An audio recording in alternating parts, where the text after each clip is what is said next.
Oke, masih dengan Profesor Kardus, Abrijasa, tapi genius.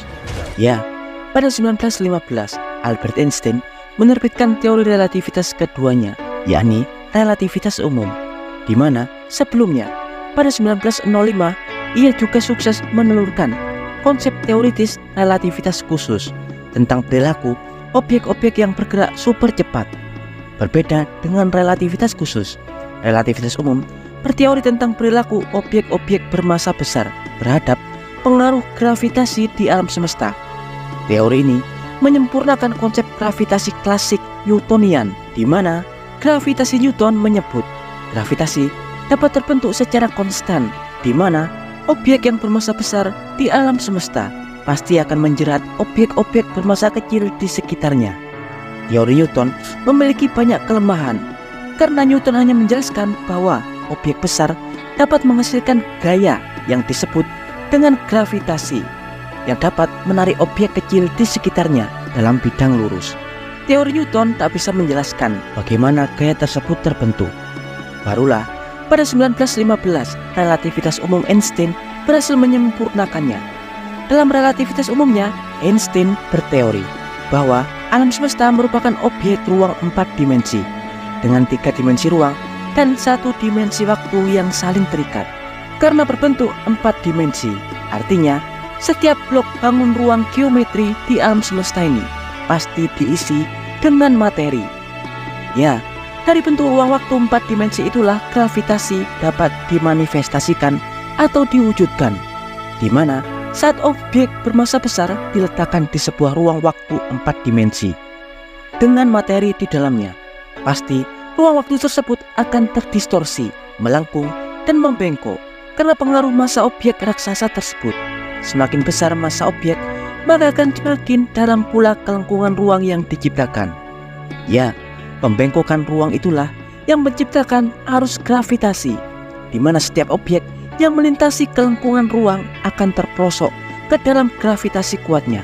Dan kemudian tepat 2 bulan setelah makalah relativitas umum dirilis oleh Albert Einstein, seorang fisikawan dan matematikawan Jerman, yakni Karl Schwarzschild, berhasil membuat solusi eksak untuk persamaan medan Einstein dalam relativitas umumnya. Schwarzschild berhasil membuat persamaan jari-jari Schwarzschild tentang perilaku kelengkungan ruang yang disebut dengan matriks Schwarzschild yang menggambarkan pengaruh medan gravitasi di luar massa pola. Jari-jari Schwarzschild memasukkan konstanta gravitasi, massa, dan kecepatan cahaya untuk menghasilkan jari-jari yang sesuai ketika massa bola terkompresi. Bahkan, jari-jari bola yang dapat terkompresi pada keadaan tak terhingga atau pada deret tak terbatas, yang kini kita sebut sebagai singularitas dan lubang hitam. Dari sinilah keberadaan lubang hitam pertama kali diprediksi secara eksak dalam hitungan matematis. Sebelum kemudian, pada tahun 1979, quasar kembar pertama yang berasal dari lubang hitam akhirnya teridentifikasi.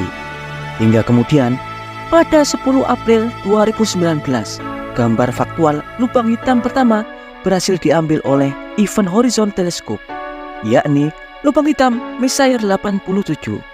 Meski matriks Schwarzschild sukses merumuskan bentuk lubang hitam, juga jari-jari gravitasi atau radius Schwarzschild untuk menentukan cakrawala peristiwa, hingga keruntuhan simetris bola ke titik tak terbatas atau yang disebut dengan singularitas. Tapi faktanya lubang hitam Schwarzschild diteorikan tidak memiliki rotasi dan muatan. Ya, inilah masalahnya. Karena menurut Noether teori atau teorema tanpa rambut, syarat utama pembentukan lubang hitam adalah memiliki massa, muatan listrik, dan putaran atau rotasi.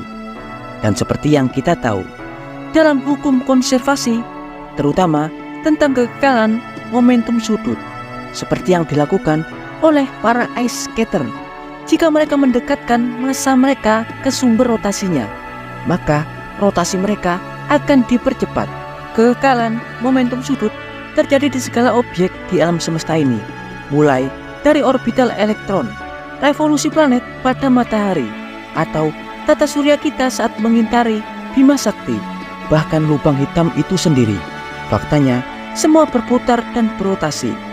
Diketahui rotasi lubang hitam terbentuk dari akumulasi putaran sumbu singularitasnya. Seperti yang kita tahu, bahwa lubang hitam terbentuk dari materi bermassa super besar, seperti bintang-bintang yang telah mengalami evolusi hingga akhirnya membentuk bintang neutron yang super sangat padat.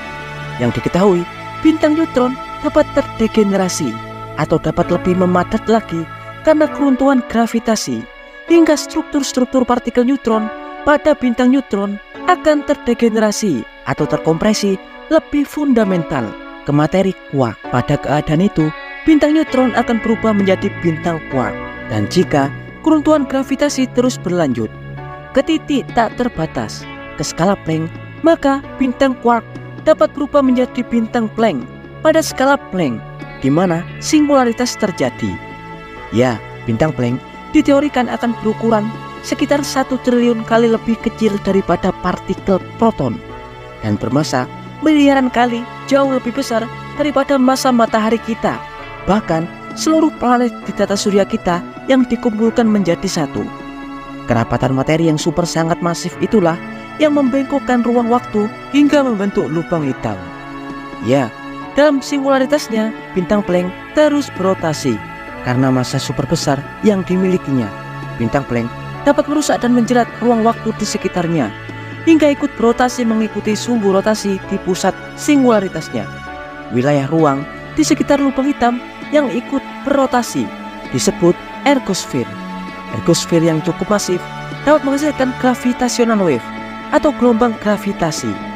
Ya, tahukah Anda, lubang hitam umumnya berputar sekitar 0,1% dari kecepatan cahaya atau sekitar 1.600.000 km per jam. Tapi diketahui lubang hitam supermasif dapat berotasi lebih cepat, bahkan hingga 30% dari kecepatan cahaya. Ya, dan berikut informasi singkat dari Profesor Kardus tentang rotasi lubang hitam. Jangan lupa ya, like dan subscribe di channel Profesor Kardus. Tak berijasa, tapi jenius. Profesor Kardus di sekitar ergosfer, cakrawala peristiwa lubang hitam mengabarkan